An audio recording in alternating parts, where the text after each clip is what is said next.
এখন তোমাদের একটাই বাকি আছে, সেটা হচ্ছে নিয়োগ। এখন এইখানে ঝামেলাটা হয়েছে, ওনারা কি বলছে মানে রিভিউ করবে যে এখানে কোনো ঝামেলা হয়েছে কিনা নাকি মানে সমস্যাটা কি ছিল প্রমাণিত হয়েছে যে আমাদের দুর্নীতি নাই।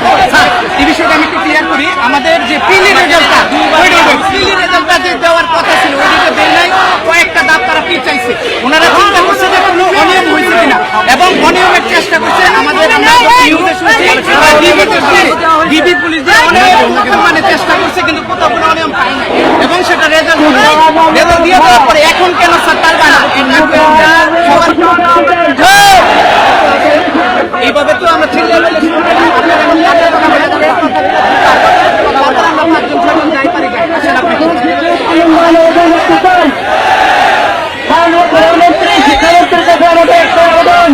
আমাদের লোকটাকে দিয়ে দিন, আমরা রাস্তা ছেড়ে দিচ্ছি।